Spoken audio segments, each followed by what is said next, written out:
우리 그 유명한 이제 골리앗이 등장한 내용입니다.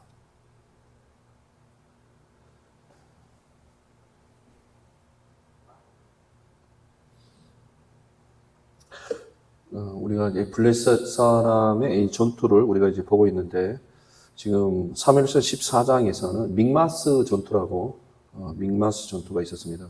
거기에서 그 믹마스 전투에서는 요나단이 굉장한 활약을 했죠. 그래서 요나단의 그 활약에 의해서 사실 그 전투는 이기기가 어려웠습니다. 왜냐하면은 이미 그 사무엘상 13장에서 믹마스 전투에서 그 전투를 할 때에 사울 왕이 사무엘을 기다리지를 못했잖아요. 그러면서 기다리지를 못하면서 그나마 있던 사람들, 몇천 명 모인 사람들, 그 사람들이 다 떠나버려가지고 실제로 이 믹마스 전투도 하려고 할 때 한 600명가량밖에 안 남았습니다. 그런 상황입니다. 지금 해변에 모래알 같이 블레셋 사람이 쳐들어왔는데, 이 믹마스 전투는 정말 이기기 어려웠습니다. 이기기 어려운 그런 전투였는데, 이때는 요나단이 정말 하나님을 신뢰하고 용맹하게 요나단이 용맹하게 행함으로써 그런 이제 숨어 있는 이스라엘 사람들이죠. 숨어 있는 이스라엘 사람, 웅덩이에, 바위 틈에, 바위 꼭대기에, 멀리, 요단강을 건너서 건너편으로 도망간 사람도 있었지만, 그런 사람도 있었지만, 또 위장을 하고, 블레셋 사람인 척, 아니면 블레셋 사람 편을 드는 사람인 척 위장하고, 블레셋 군대에 숨어 있었던 그 사람들이 요나단의 그 용맹함을 보고, 그 사람들이 전투에 합류하면서 그 믹마스 전투에서 대승을 거두었습니다. 그 대승 때도 사울은 왕이면서 항상 해방군 역할을 했죠. 그래서 저녁이 다 될 때까지 음식을 먹으면 저주를 받으리라 이래가지고 오히려 그 전투에 오히려 되게 불편한 상황이 만들고, 백성들로 하여금 굉장히 굶주린 상태로 만들어버린 왕이 이렇게 자꾸 도움을 주는 것이 아니고 자꾸 이렇게 어려움을 주는 그런 상황에서 그 아들 요나단은 그런 신실함과 용맹함을 보여주었습니다. 그리고 오늘 말씀에서 보는 것은 이제 블레셋 사람들이 이제 유다 사람들이 모여 있는 것이 소고시기 때문에 소고 전투라고 이렇게 하면 될 것 같습니다. 사무엘상 17장 1절에 보면은 유다에 속한 군인들은 소고에 모여 있기 때문에 이것도 소고 전투 이렇게 우리가 하면 되겠습니다. 그 골짜기 이름은 여기에 엘라 골짜기라고 나와 있네요. 엘라 골짜기 2절에 중간에 그러니까 양쪽에 바위 그 절벽 같은 게 많잖아요. 유대인은 광야가 있고, 그러니까 그런 절벽에 양쪽의 절벽에 진을 치고 있고, 그리고 가운데 벌판이 있는 거죠. 골짜기가 있는 그 벌판은 엘라 골짜기가 되겠습니다. 14장에 나와 있는 요나단이 그 활약을 했대. 거기는 이스라엘은 믹마스에 있고, 그리고 그 블레셋 사람들은 게바에 있었다라고 되어 있습니다. 14장에 그렇게 되어 있습니다. 그리고 여기 지금 17장, 여기 요 17장은 지금 소고에 있습니다. 이스라엘 군인들은 소고에 있고, 그리고 블레셋 사람들은 반대편. 여기 보면은 이제 소고에 모였다고 하면서 정확하게는 소고와 아세가 사이에 에베스 단민이라고 하는 곳에 진을 쳤네요. 에베스 단민이라고 하는 곳에 진을 쳤습니다. 근데 저 에베스 단민 발음하기가 좀 어려워서 우리는 그냥 소고 전투로 이렇게 일단 기억을 하면 될 것 같습니다. 이 소고 전투고, 그리고 이 벌판은 지금 엘라 골짜기, 엘라 벌판, 들판이 거기에 이제 있는 것이죠. 엘라 평지가 골짜기가 여기 있는 것입니다. 이것은 이 장면은 사실 영화에도 사실 많이 나와서 골리앗과 다윗의 싸움이 많이 나와 있습니다. 그래서 이쪽에도 절벽, 저쪽에도 절벽 있는데 엘라 골짜기 여기서 영화에서도 보면 이제 골리앗이 나와가지고 계속 싸움을 돋구는 거죠. 싸움을 돋궈서 여기서 이제 먼저 1대1로 일단 전투를 해보자 라고 하는 것입니다. 그래서 결투를 하자는 거죠. 결투를 하자고 하는 건데 지금 이 골리앗이 너무나 압도적입니다. 진짜 이런 사람이 정말 있다는 것이 놀라울 정도로 지금 키가 6규빗이에요. 키가 6규빗. 그러면 우리가 규빗을 45cm라고 하거든요. 45cm. 50cm라고 한다면 5, 6에 30.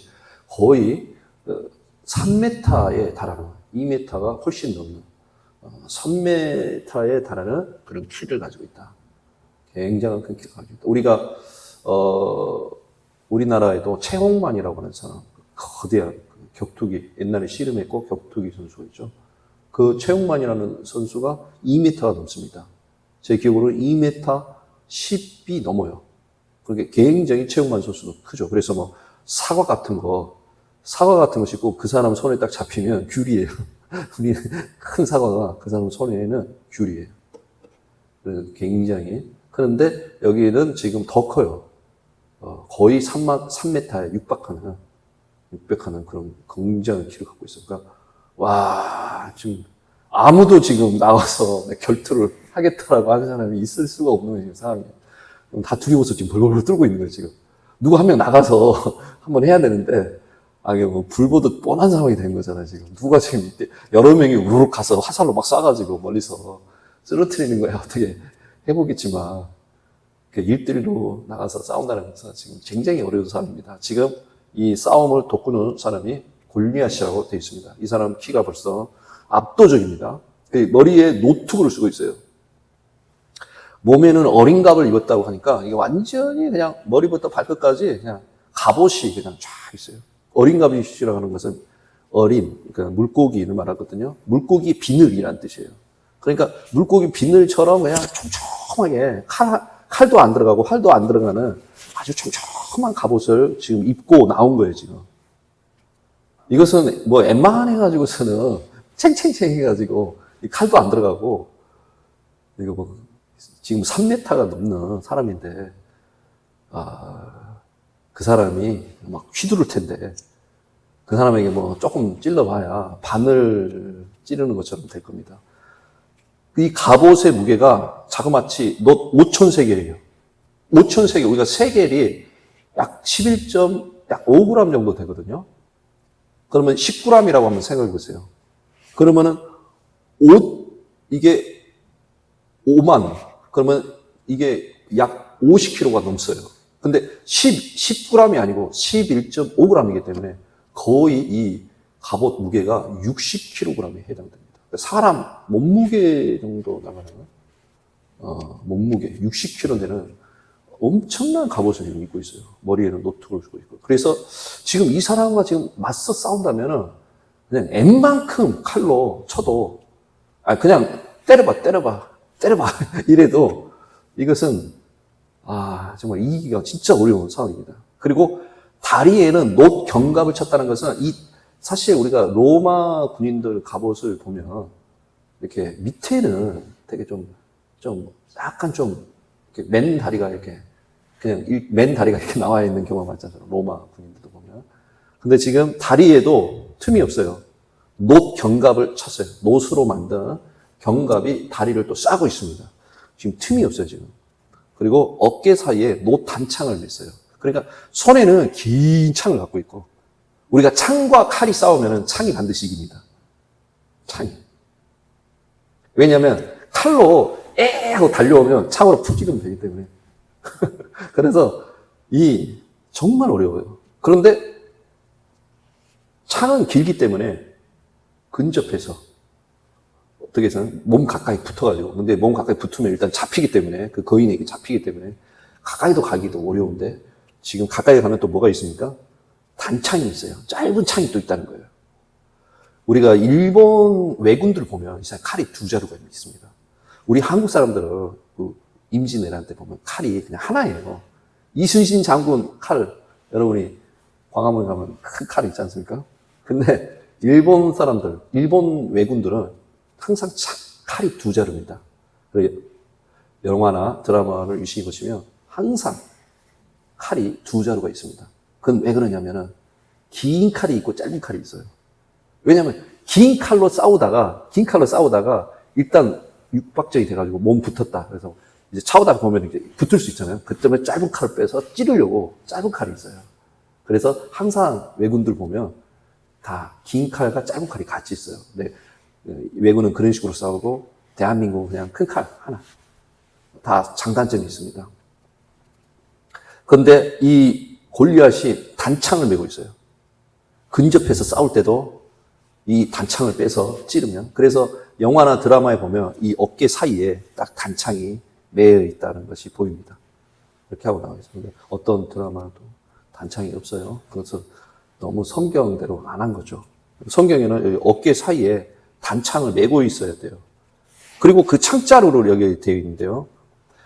그 창자루가 배틀채 같고 창날은 철 600세겔이라고 되어 있어요. 와, 지금 아까 세겔이 11.5g 정도 된다고 그랬잖아요. 그러면 그냥 10g이라고 생각하면 600이면은 이게 6,000이 되잖아요. 그 세겔이니까 g으로 하면 6,000g이 되는 거예요. 6,000g. 근데 이게 10g이 아니라 11.5g이니까 6kg가 넘어요. 거의 7kg. 보십시오. 이 창에 달려있는 쇳덩이가 지금 거의 7kg에 해당돼요. 이게 한 번 스치면 그냥 가는 거예요. 그냥 스치면 간다. 이렇게 생각하시면 되고, 가까이 근접했을 때는 어깨 사이에 짧은 단창이기 때문에 그것도 죽는 것입니다. 결국 여기서 이 골리앗을 묘사하고 있는 것은 뭘 말하냐면은 이길 수가 없다. 지금 이 사람하고 1대1로 싸워서는 이길 수가 없다라고 하는 것입니다. 그리고 지금 하나 더 써놨죠. 7절에 보면 방패든 자가 앞서 행하더라. 이렇게 완전히 지금 철갑으로 그냥 완전히 중무장되어 있는데 그것만 있는 게 아니에요. 그 앞에서 또 방패를 들고 있는 사람이 있습니다. 방패를.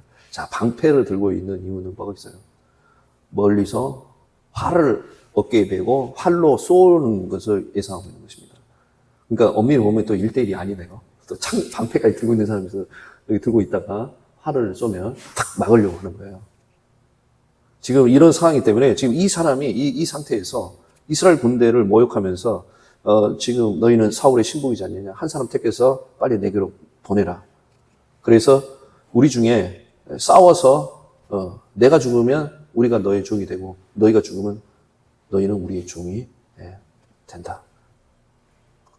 그러니까 한 사람을 지금 빨리 보내라.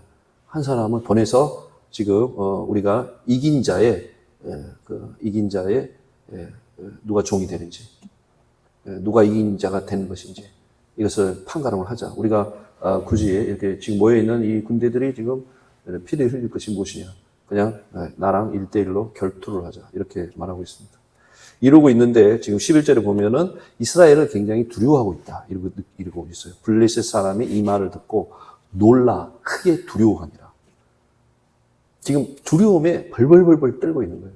사실 그 앞전에 믹마스 전투에서도 사실 다 그때도 두려워가지고 뭐 바위틈에 웅덩이에 막 골짜기에 막 절벽에 막 숨어가지고 지금 다 숨어서 벌벌벌벌 그때도 떨고 있었는데 이번 전투도 여전히 바뀐 게 하나도 없고 지금 이 골리앗이 지금 1대1로 싸우자고 하는데 아마 이것은 그런 부분이 나올 것 같아요. 왜냐하면 우리가 좀 예측을 해보면 믹마스 전투에서 앞전의 그 전투에서 보면 아까 제가 그랬죠.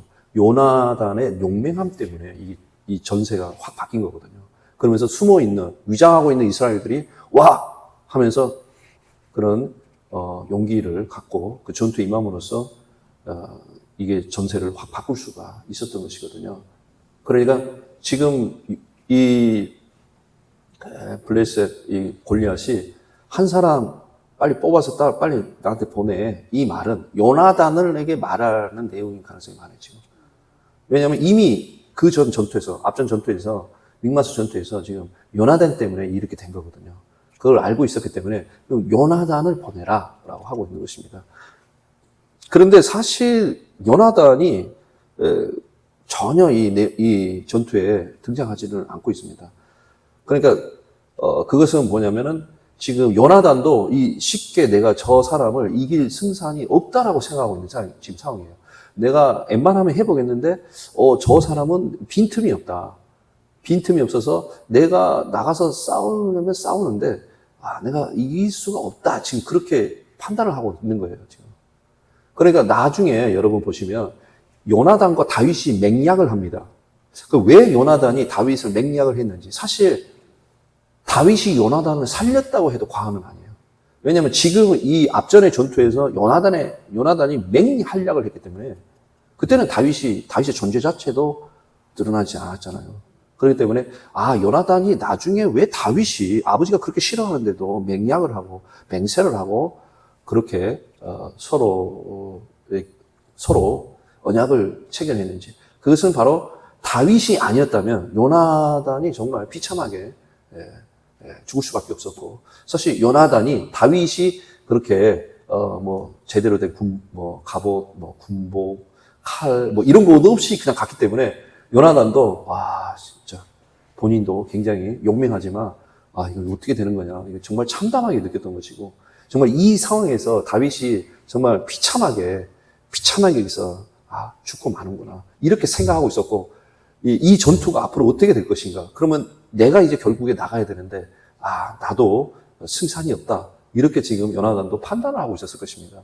그러니까 그 이후에 그 요나단과 다윗이 특별한 관계가 됐다라고 하는 것을 이 지금 상황에서 우리가 충분히 예측을 할 수가 있고, 우리가 드라마나 영화에서 이것을 정확하게 묘사를 하고 있는지 모르지만 그래서 다윗과 요나단은 서로를 의지했고 서로가 서로에게 도움을 주고 있는 그런 상황이었다라고 하는 것입니다. 근데 여기서 포인트가 진자, 이 결투에서 지게 되면은 이긴 자의 종이 된다는 것입니다. 요 부분이 굉장히 중요한 내용입니다. 그러니까 이겨야 돼. 반드시 이겨야지 지면 안 되는 거예요. 이게 영적으로, 그래서 로마서 6장이죠. 그리고 베드로 후서 2장입니다. 그래서 로마서 6장이나 베드로 후서 2장에 보게 되면 진자는 이긴 자의 종이 된다는 것입니다. 아무리 우리가 은혜 가운데 있어도 우리가 이 은혜를 의지해서 우리가 이겨야 된다는 거죠. 그러니까 우리가 이기지 않으면 진자의 종이 되고 만다는 거예요. 근데 성경에서는 이긴 자에게 약속하시는 거거든요. 요한계시록 2장, 3장에서 에베소 교회부터 라오디게아 교회까지의 내용들을 보세요. 다 이겨야 생명나무의 과실도 먹을 수 있고, 이겨야 내가 이긴 자가 돼야 멸류관에 그 멸류관을 내가 쓸 수가 있고, 이겨야 감추어진 어떤 만나를 먹고, 이겨야 이런 어떤 내가 영적인 어떤 권세, 흰도를 준다. 이긴 자에게 흰도를 준다. 원로원들이 흰돌, 까만 돌을 가지고 의사표시를 한다는 거잖아요. 이겨야 내게 어떤 그런 권위가 주어지는 거예요. 그래서 성경은 다 그걸 이긴 자에게 그걸 주시겠다고 하거든요. 이겨야 그러한 것을 주시고, 또 이겨야 철장 권세, 이겨야 철장 권세를 줘요. 이겨야 만국을 칠 수 있는, 만국을 굴복시킬 수 있는 그런 철장 권세를 줍니다. 이겨야 흰 옷을 입고 하나님이 받으실 만한 그러한 의의 옷을 입어 어린 양의 혼인잔치에 참여할 만한 그런 사람이 된다는 거예요. 이겨야 된다는 거예요. 이겨야 내가 성전의 기둥이 된다. 그런 기둥과 같은 일꾼이 된다는 거예요. 이게 다 일곱 교회에게 약속해 주신 거예요. 이겨야 라오디게아 교회에게도 이겨야 뭐예요? 예수님이 내가 이기고 하나님 보좌에 앉는 것처럼 너희도 내 보좌에 앉게 되리라. 굉장히 놀라운 말씀 아닙니까? 내가 이기고서 하나님 보좌에 앉는 것처럼 너희도 이겨야 내 보좌에 앉는다는 거예요. 보좌에 앉는다는 것이 뭐예요? 그 하나님 미래에 왕 노릇한다는 거죠. 왕 같은 그런 권세를 가지고 부활에 참여하고, 첫째 부활에 참여하고, 그들이 예수님과 더불어 왕 노릇하리로다. 이겨야 된다는 거예요. 이게 중요한 것은 내가 져버린다. 그래, 너희가 로마서 6장에서 말씀하신 대로 너희가 은혜 가운데 있는데, 너희가 은혜 가운데 있다고 하면서 지게 되면 어떻게 하느냐? 그러면 너는 진자로서 이긴 자의 종이 되어버린다는 거예요. 그러니까 우리가 누구에게 순종하든지 우리가 순종하는 자의, 순종을 받는 자의 종이 된다는 거예요. 그러니까 우리가 져가지고 우리가 어떤 것에 순종을 했는데, 의의 종으로서 우리가 의에 순종해야 되는데, 우리가 의의 종으로서 의에 순종하는 것이 아니라 죄의 종으로서 죄에 순종을 하게 되면은 진자로서 이긴 자의 종이 된다는 거죠. 이게 로마서 6장의 말씀이에요. 그래서 너희의 지체를 의의 병기로 하나님께 드려라, 이렇게 말씀하시는 거예요. 우리가 하나님의 의를 드러내는 그 의의 병기가 되지 않으면 진자로서 이긴 자의 종이 되어버린다는 거예요. 그러니까 우리가 법 아래에 있게 되고, 육체 그리스도 안에 예수 안에서 어린아이가 되고 법 아래에 있게 되고 그러잖아요. 그 사람은 신부는 아들인데, 갈라디아에서도 그 내용을 얘기하고요. 신부는 아들이에요. 신부는 아들인데 실제 내가 누리고 있는 것은 종과 다름이 없어요. 신부는 아들인데, 왜? 아직 어리기 때문에 후견인이나 청지기의 지시를 받는 종과 다름이 없다. 이게 갈라디아서 말씀이에요. 그러니까 우리가 그리스도 예수 안에 있지만 육체에 속한 자가 되게 되면 육체를 따라서 육체를 자랑. 그러므로 우리가 나를 드러내고 나를 자랑하는, 인간은 저를 포함해서 자꾸 내가 잘한다, 내가 뭔가를 잘한다 그러면 자꾸 그것을 과시하고 드러내려고 하는 것입니다. 마이크 잡고 나 이거 잘해요 라고 이렇게 말은, 성숙한 사람은 조금 그래도 성숙한 사람들은 안 하겠지만, 말은 안 하지만은 어떤 뉘앙스나 행동으로 내가 그것에 대해서 조금 잘한다, 나는 그 부분에 대해서 어떤 능력이 있다, 내가 다른 사람보다는 좀 유능하다, 내가 그 부분에 대해서 내가 좀 잘하지 않느냐. 여러분이 어떤 삶 속에서 한번 생각해 보십시오. 내가 뭘 잘하는 게 있으면 그걸 드러내게 되어 있습니다. 그래서 우리가 온전히 의의 종으로서 하나님의 의를 드러내는 것, 그게 굉장히 중요한 것입니다. 우리가 성숙한 사람들, 우리 그리스도인들이 내가 잘한 것을, 내가 잘하고 어떤 유능한 것에 대해서 그것을 내가 드러내게 되면은, 결국에 사람들은 어떤 행위로, 어떤 육적인 것으로 내가 판단을 받는다고 생각을 하지 않습니까? 그렇게 되면서 자꾸만 내가 육적으로 나도 괜찮은 사람이다라고 자꾸 그것을 교회를 다니면서도 그것을 계속 드러낼 수 있지 않겠습니까? 피해자로서. 그러다 보니까 점점 육체 자랑으로 가게 돼버려요. 육체 자랑. 세상의 영은, 세상의 그 영, 세상의 마귀의 성은 자랑을 통해서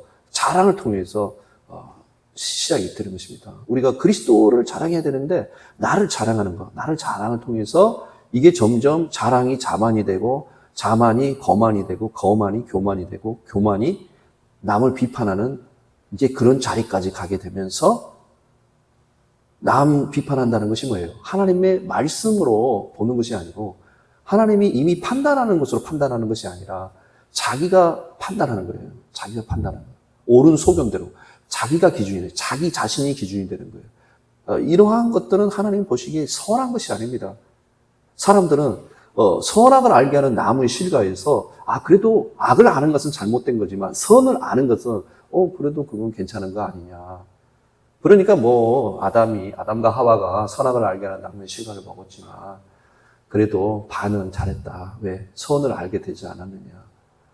그렇게 생각하는데 선을 아는 것 자체가 잘못된 것입니다. 사람들은 악을 아는 것만 잘하는 잘못된 거라고 하는데, 선을 아는 것, 여러분 선을 아는 것이 왜 잘못됐어요? 자기가 기준이니까. 그래서 이 세상의 모든 다툼과 이 세상의 모든 싸움과 이 세상의 모든 그런 분쟁 속에 뭐가 있습니까?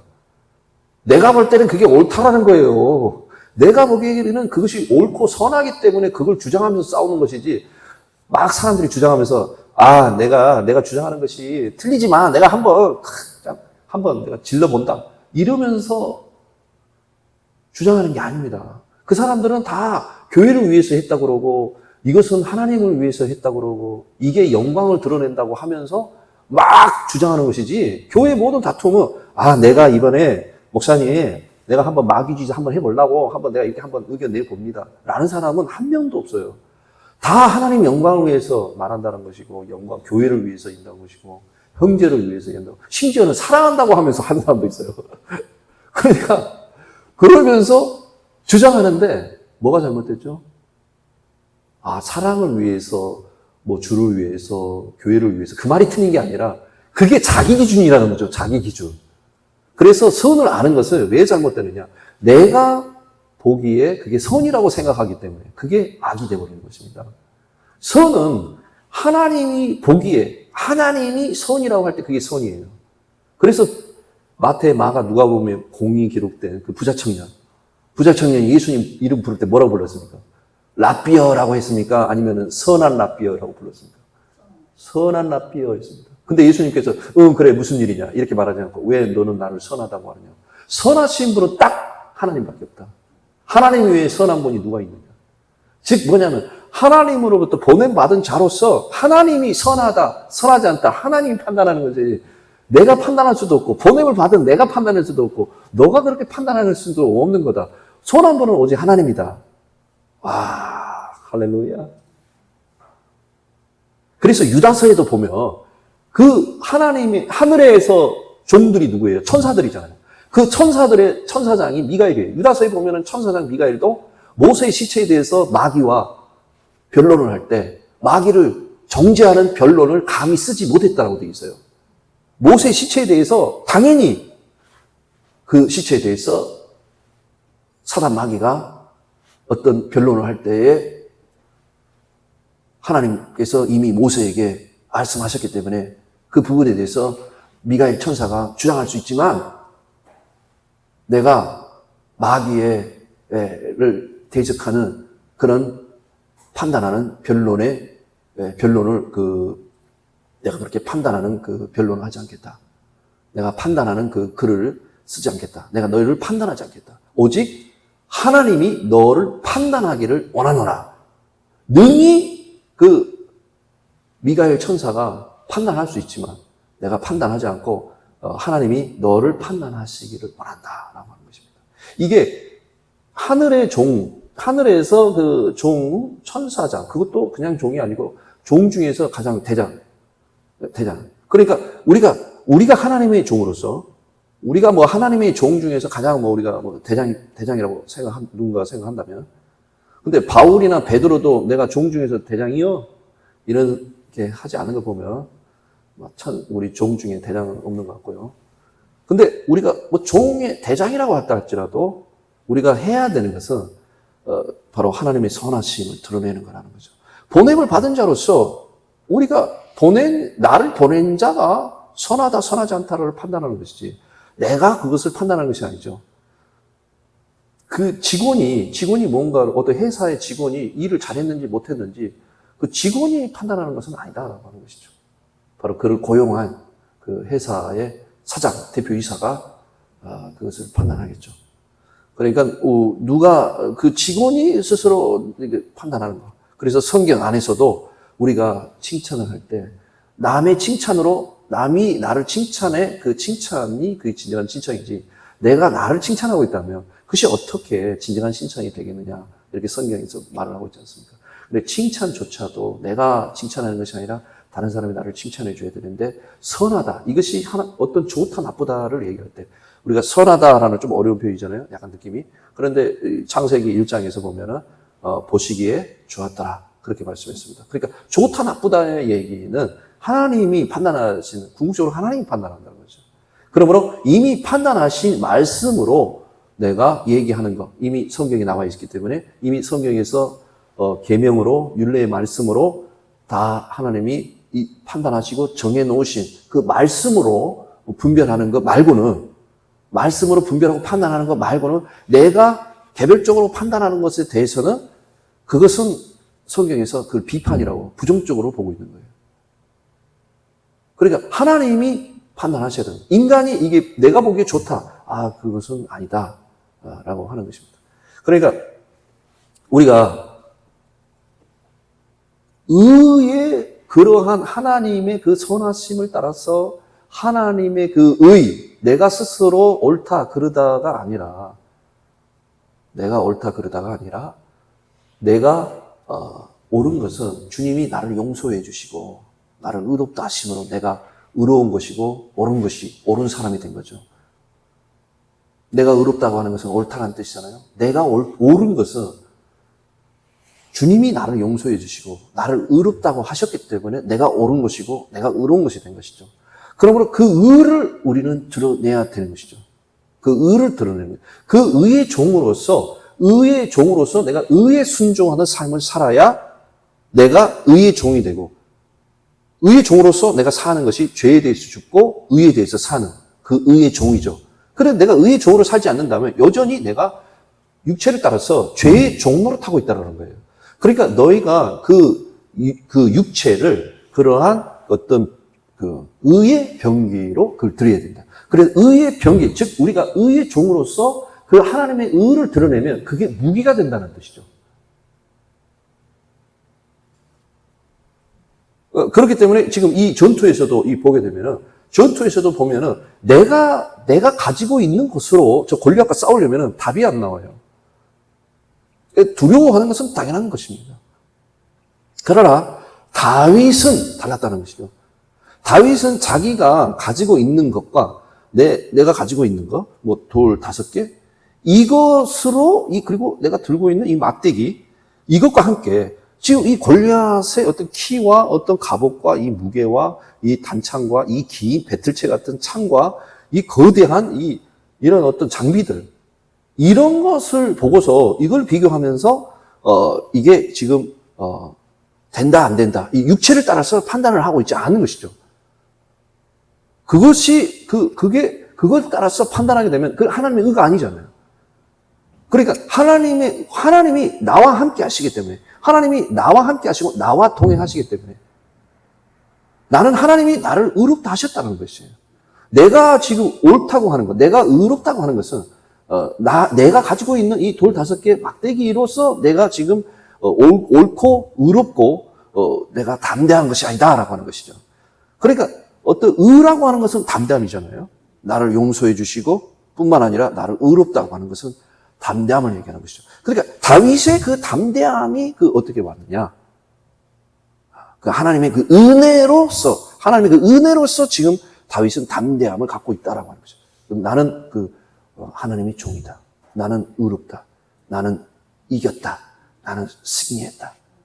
하나님이 나와 함께 하신다. 하나님이 내 편이다.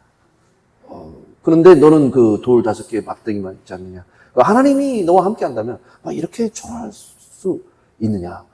하나님이 너와 함께 한다면 정말 너가 정말 가지고 있는 것은 너무 초라하다.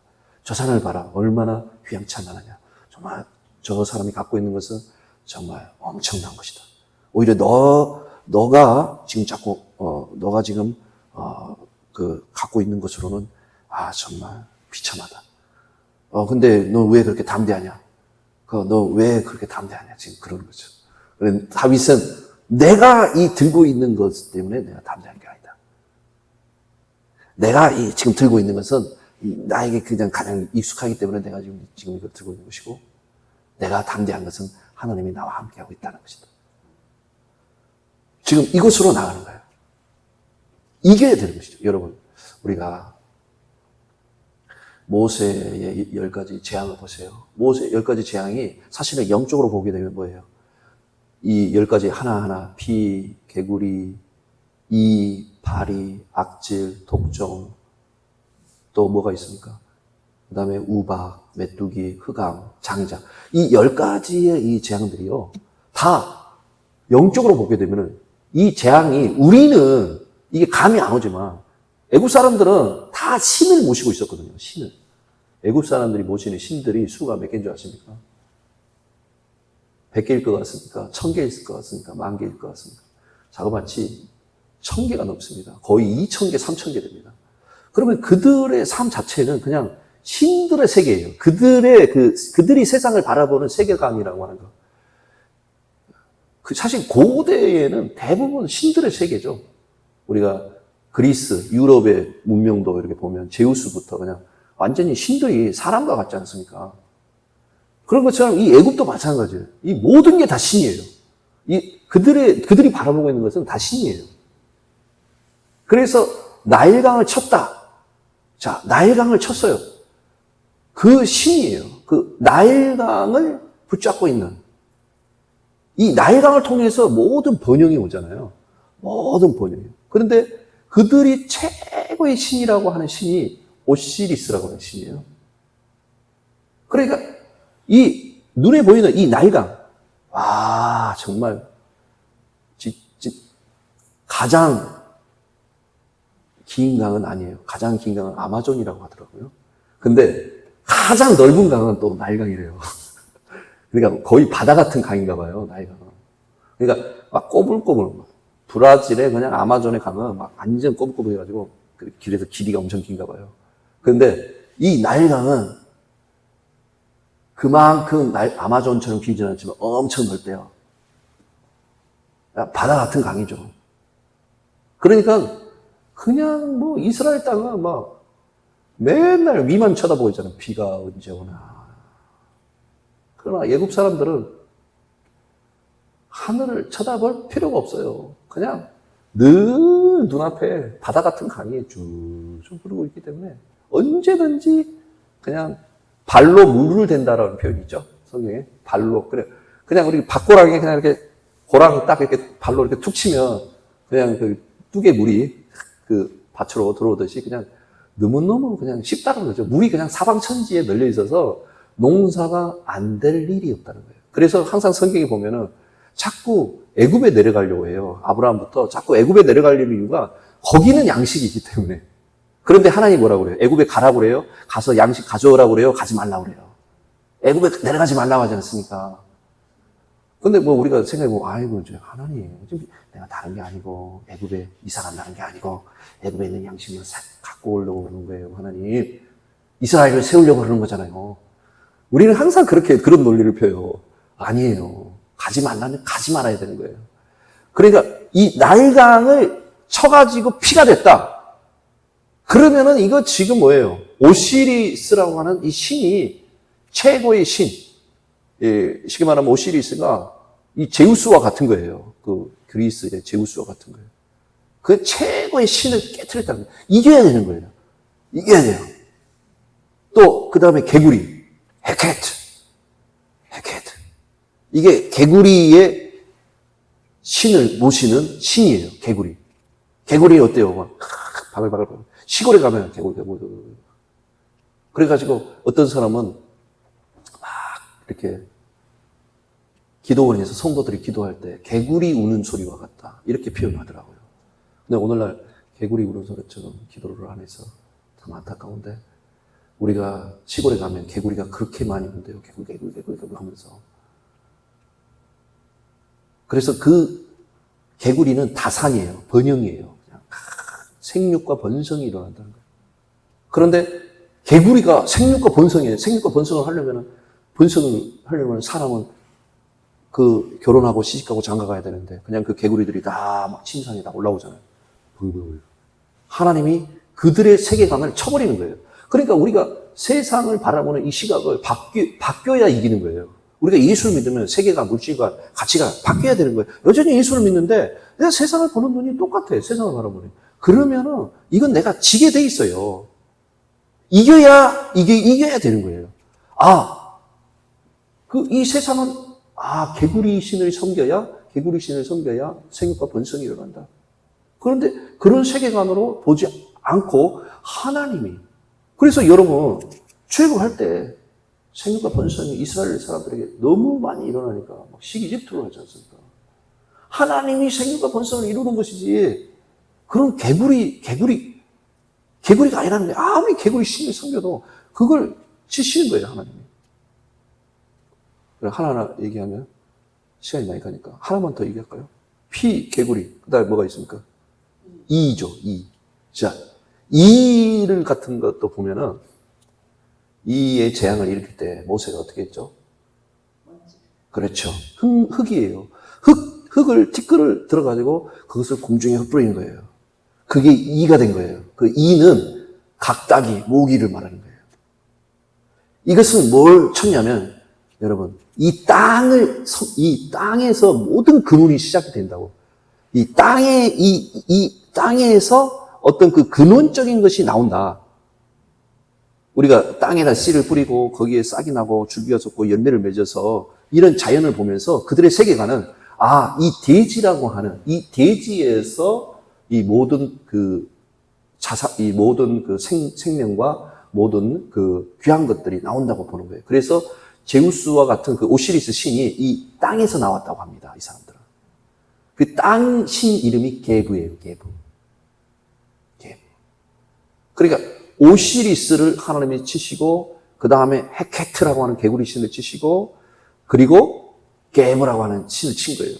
이 게브에서 실제로 이 게브에서 오시리스가 나왔다라고 애굽 사람들은 생각을 해요. 그러니까 지금 너희가 보고 있는 이 비옥한 땅, 그 날강이 흐르고 그 얼마나 그 땅이 비옥합니까?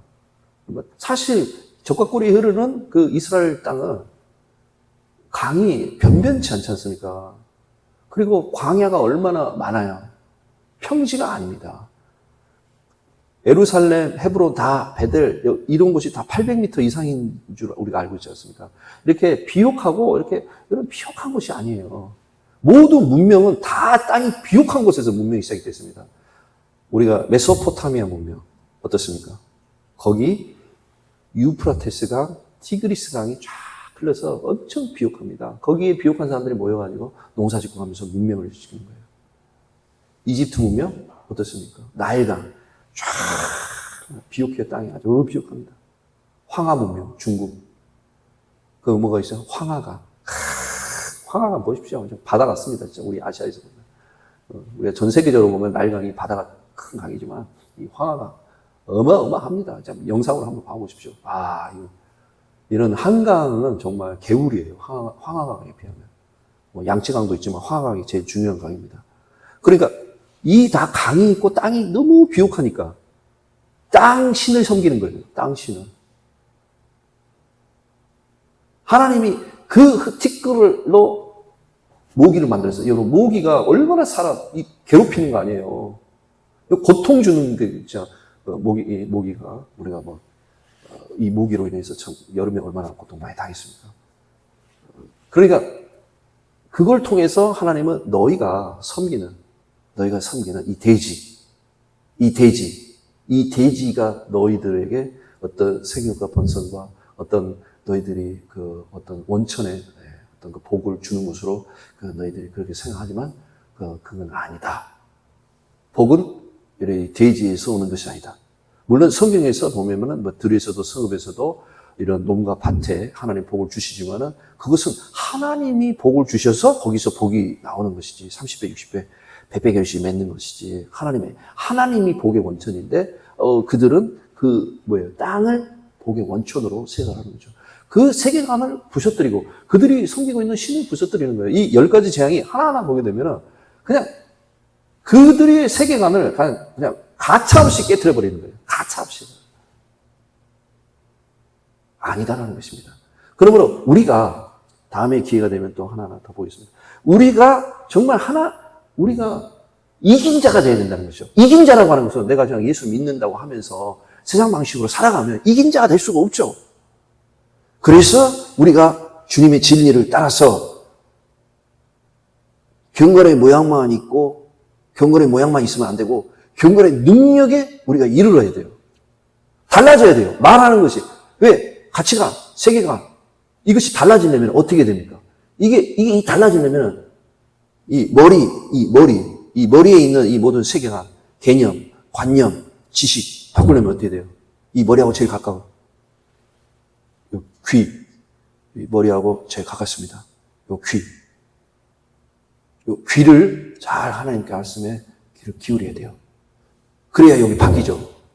가깝지 않습니까?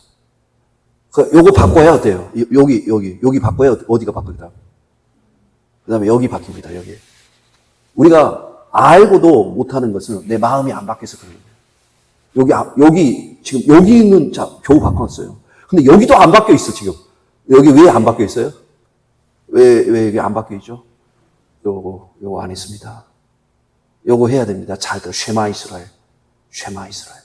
요거 바뀌면, 여기 바뀌죠. 자, 여기 바뀌면, 생각 바뀌면, 마음 바뀝니다. 이거 바뀌어요. 먼저 이거 마음 바뀝니다. 마음 바뀌어야 행동 나오죠. 행동 나오죠. 아니, 마음이 안 바뀌어요. 마음은 여전히, 세상이 좋다. 돈이 좋아. 내가 살고 봐야 되잖아. 내가 살고 봐야 돼. 내가 있어야 주지. 살고 봐야 돼. 자아중심. self-centeredness. selfish. 이기주의. 그래, 여전히 하나님 중심이 아니고 내 중심. 이 마음 안 바뀌면, 세상이 좋아. 거기 좋잖아. 마음 안 바뀌었어요. 알고는 있는데 안 바뀌었어요. 그러면 행동 안 나오지 않습니까? 행동 안 나옵니다. 그래서 하나님 말씀에 귀를 기울이고, 예수님의 멍에, 예수님이 뭐라고 해요? 그냥 배우라고 했습니까? 뭘 메고 배우라고 했는데, 예수님이? 그렇죠. 그냥 배우면 안 됩니다. 멍에 매야 됩니다. 소 그냥 밭대기에 끌고 가면 그냥 농촌 사람들이 얘기를 하더라고요. 옆에 남의 밭 무 다 먹어버린대요. 배추 다 먹어버리고. 통제가 안 된대요. 소가 엄청 먹는 걸 좋아한대요. 멍에 콧돌에 뚫고 멍에 있어야 됩니다. 나의 멍에를 메고 내게 와서 배우라고 했죠. 그냥 배우는 게 아닙니다. 그 멍에가 십자가를 자랑하는 거예요. 진리를 따라서 배워야 돼요. 내가 죽고 예수가 살도록 썩을 것이 죽고 영원히 썩지 아니할 그 생명이 죄에 대해서 죽고 의에 대해서 영광스러운 것으로 살기 위해서 욕된 것으로 죽고 약한 것으로 죽고 강한 것으로 살고 영원히 썩지 아니할 그 생명, 그 생명으로 우리가 생명의 양식을 먹으려면은 그냥 배우면 안 되고 그 진리를 따라서 자기를 부인하고 자기 십자가를 쥐고 십자가를 자랑하면서 육체에 대해서 죽고 내가 영으로 예수의 생명이 내 몸과 내 육체에서 나타나는 가운데 그게 멍에예요. 진리의 그게 허리띠예요. 나의 모든 움직임은 진리로서 움직여야 돼요. 그 멍에를 따라서 배워야 되는 것이지 그 멍에가 없이 배운다? 그것은 그냥 완전 통제 불가한 소예요. 멍에가 없는 소. 재갈이 물리지 않는 말. 그래서 디모데후서에 보면은 항상 배우나 진리에 이르지 못한 사람들, 그런 사람들에 대해서 얘기를 합니다. 왜 배우기는 항상 배우는데 왜 진리에 이르지 못해요? 멍에를 매지 않고 배우는 거 있죠. 그렇습니다. 우리가 오늘 말씀 맺겠습니다. 진자는 이긴 자의 종이 되는 거예요. 골리앗이 그걸 얘기하는 거예요. 야, 자, 진자는 이긴 자의 종이다. 자, 결투하자.